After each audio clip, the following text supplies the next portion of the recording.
vous cherchiez à montrer aux gens à qui vous avez diffusé, au cadre du FN, à qui vous avez diffusé cette vidéo exactement? Alors, l'intérêt on va dire, en mettant cette vidéo, c'était clairement pour les gens aujourd'hui, quelqu'un qui se convertit à l'islam, c'est rattaché tout de suite, on va dire, l'actualité, surtout la géopolitique, avec le djihadisme.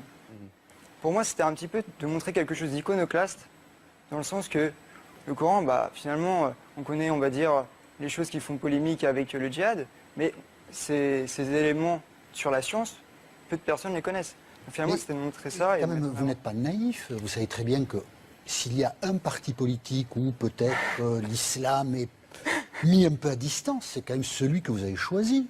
Vous le savez, ça, non?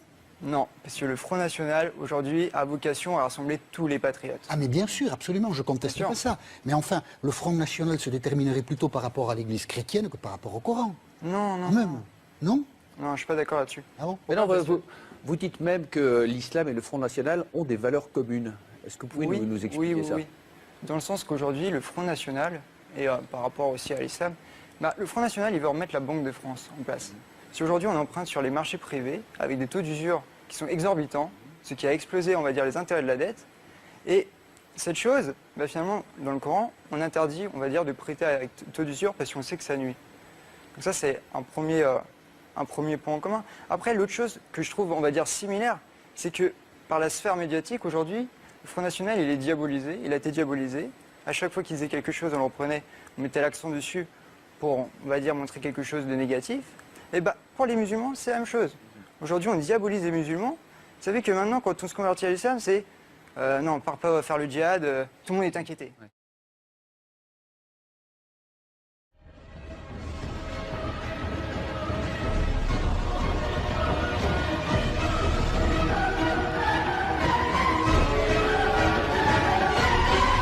Pour conclure, nous allons vous prouver si le Coran vient bien de Dieu. Car comme il a été dit, si celui-ci provient de Dieu, il doit contenir des miracles.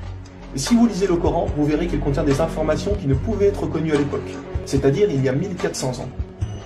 Mohammed était un homme qui vivait en plein milieu du désert d'Arabie, là où la technologie n'existait pas. À cette époque, il n'y avait pas d'électricité, aucun appareil électronique, rien de tout ça. Les gens vivent de la terre, se déplacent en chameau.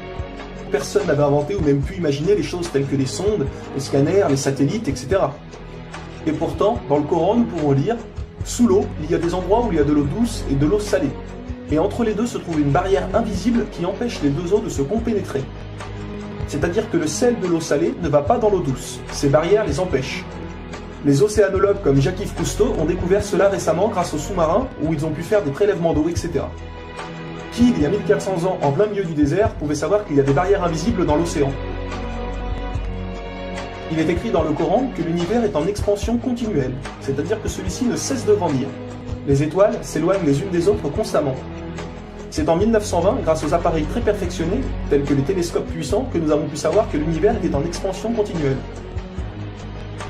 Qui, il y a 1400 ans, pouvait connaître cette information? Nous savons aujourd'hui que les montagnes sont comme des piliers et possèdent des racines.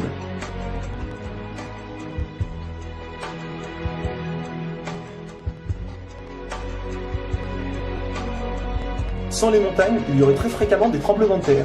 Nous savons grâce aux récentes découvertes qu'elles servent à la stabilisation de l'écorce terrestre. Qui, une nouvelle fois, il y a 1400 ans, pouvait savoir que les montagnes étaient ancrées comme des piliers et que ceux-ci servaient à la stabilisation de l'écorce terrestre? Il est écrit dans le Coran que Dieu a créé les 7 cieux et la terre par le même nombre, c'est-à-dire 7. Nous connaissons aujourd'hui, grâce aux sondes qui vont sous terre, que la planète possède 7 couches terrestres. Le noyau interne solide, le noyau externe liquide, la couche D, le manteau inférieur, puis le manteau intermédiaire, le manteau supérieur et la lithosphère. Qui, il y a 1400 ans en plein milieu du désert, pouvait savoir que la Terre possédait 7 couches? Il était impossible de connaître cela sans la technologie récente. Il est aussi mentionné que les plantes ont des sexes, mâles et femelles. La découverte de la sexualité des plantes fut réalisée par Rudolf Jacob Comnenarius entre 1660 et 1720. Le Coran explique étape par étape l'embryologie, c'est-à-dire comment un enfant se développe dans le ventre de sa mère.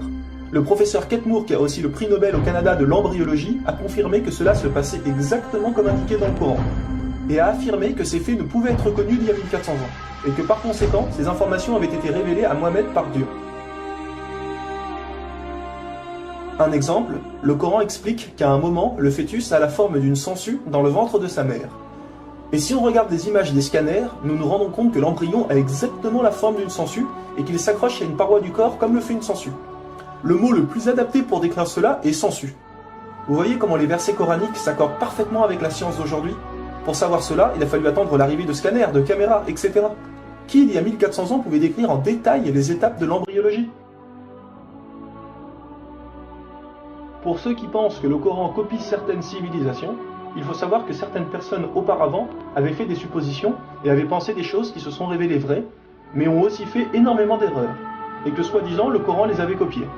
Donc par exemple, si vous prenez un mauvais élève qui copie sur un bon élève, si le bon élève a 18 sur 20, est-ce que le mauvais élève va avoir 20 sur 20?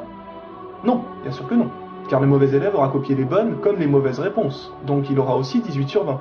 Alors si soi-disant le Coran copie les civilisations ou peu importe, comment se fait-il que le Coran extrait le vrai du faux? De plus que ces quelques civilisations ne faisaient que des suppositions. Or Mohamed affirme être sûr de tout ce qu'il dit. Le Coran contient plus de 500 versets dus à la science, sans aucune erreur ou contradiction. Et la technologie d'aujourd'hui ne vient pas contredire, mais confirmer tous les versets un par un du Coran.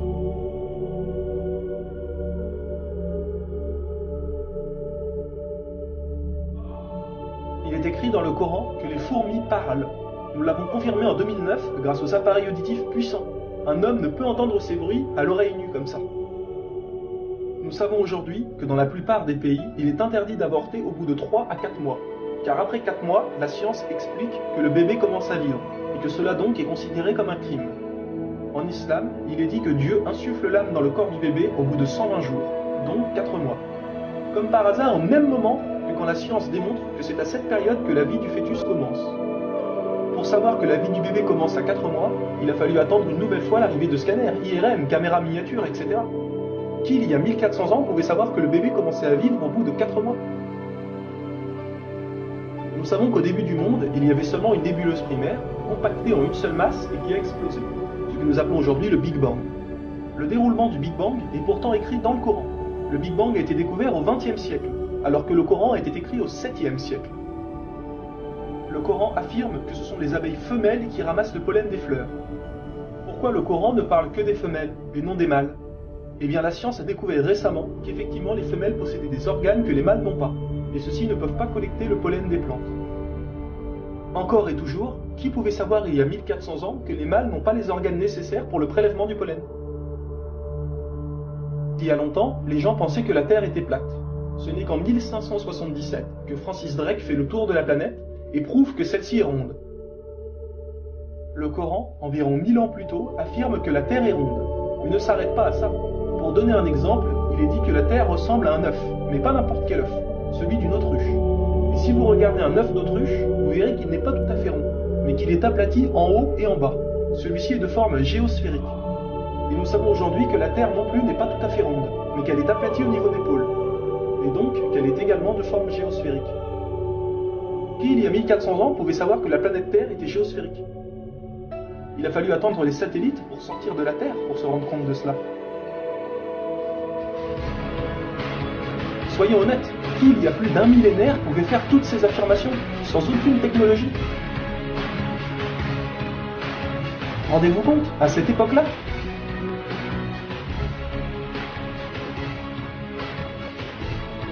Et soyez conscients que je n'ai donné que quelques exemples. Il y a plus de 500 versets qui parlent de science sans aucune erreur. Le Coran parle d'astronomie, de biologie, de physique, de géologie, etc. Ça ne s'arrête pas là. Le Coran ne comprend pas seulement des miracles scientifiques, mais des miracles linguistiques ou numériques. Par exemple, le mot terre apparaît 13 fois dans le Coran, et le mot mer apparaît 32 fois. Additionnez 13 plus 32, cela vous donne 45. Si l'on met cela en pourcentage, 32 fois le mot mer sur 45 donne 71%. Et c'est exactement le pourcentage que la mer recouvre sur la surface de la Terre. La mer recouvre 71% de la surface de la planète. Et 13 sur 45 donne 29%. Et c'est exactement le pourcentage que représente la Terre sur la surface de la planète. Croyez-vous vraiment que cela vient du hasard? Le mot paradis apparaît 77 fois. Et devinez quoi? Le mot enfer apparaît aussi 77 fois. Le mot foi apparaît 25 fois. Le mot mécréance apparaît 25 fois. Le mot dunya, qui signifie le monde d'ici-bas, apparaît 115 fois. Akira, qui signifie le monde de l'au-delà, apparaît 115 fois. Le mot ange, 88 fois. Le mot diable, 88 fois. Les hommes, 23 fois. Les femmes, 23 fois. La vie, 145 fois. La mort, 145 fois. Bonne œuvre, 167 fois. Les péchés, 167 fois. Les 7 cieux apparaissent 7 fois. Et il y a encore plein et plein d'autres exemples.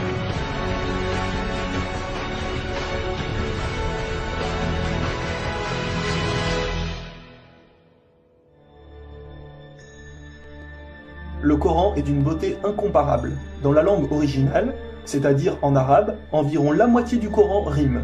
Le Coran contient des palindromes. Un palindrome est un mot qui veut dire la même chose si on le dit à l'envers. Par exemple, Bob, à l'envers, vous aurez toujours Bob. Ou kayak, à l'envers, vous aurez toujours kayak. Un mot comme ça peut se trouver, mais une phrase entière, cela est quasiment impossible. Ou alors votre phrase ne voudra rien dire. Mais non, le Coran possède des phrases entières en palindrome, et ces versets ont un sens très profond. Le Coran ne possède aucune contradiction ou erreur. Je vais donner un dernier exemple avant de conclure. Vous allez vous rendre compte de l'extraordinaire précision du choix des mots. Dans un verset, Dieu dit qu'il n'a pas doté l'homme de 2 cœurs. Pourtant, un peu plus loin, Dieu parle aussi des femmes. Alors pourquoi il ne dit pas « je n'ai pas doté l'être humain de 2 cœurs » ? Pourquoi ne parle-t-il que des hommes, puisque les femmes sont mentionnées après ? Quand nous lisons tout le passage, nous nous rendons compte que Dieu ne parle pas au sens littéral, mais au sens figuré. Il explique que l'homme ne peut pas être croyant ou non-croyant, c'est l'un ou l'autre, les deux ne peuvent pas coexister. Ou on a la foi, ou on l'a pas. Mais si nous prenons ce verset au sens littéral, est-ce vrai ? Oui, bien sûr, l'homme ne possède qu'un seul cœur. Mais pour les femmes, elles peuvent être enceintes, n'est-ce pas ? Et quand elles sont enceintes, combien de cœurs possèdent-elles ? Vous vous rendez compte de ça ? Si Dieu avait mis l'être humain au lieu du mot homme, un petit malin aurait pu dire « Hé, il y a une contradiction ! Si on prend cette phrase au sens littéral, la femme peut avoir 2 cœurs quand elle est enceinte. » Mais non, même au sens littéral, cette critique est impossible. Que ce soit au sens littéral ou figuré, le Coran est inattaquable. Rendez-vous compte de la précision des mots. Il y a encore plein d'autres choses, mais cela prendrait énormément de temps de tout mentionner. Si cela vous intéresse, il existe de nombreuses conférences réalisées par des savants qui ont été filmées et qu'on peut trouver sur internet, telles que la parole divine de Nouman Ali Khan. Vous avez bien la preuve que le Coran ne peut que venir de Dieu et non d'un être humain. Comment se fait-il que la technologie d'aujourd'hui, la plus développée qui soit, ne puisse créer un seul animal ou plante ? Ce que Dieu a créé, nous sommes incapables de le réaliser. Tout ce que nous construisons ne sont rien en réalité face à la nature. Dieu dit dans le Coran, pour ceux qui recherchent des preuves, regardez autour de vous, regardez la nature, l'être humain, l'eau, le soleil. Il y a là des preuves pour ceux qui réfléchissent.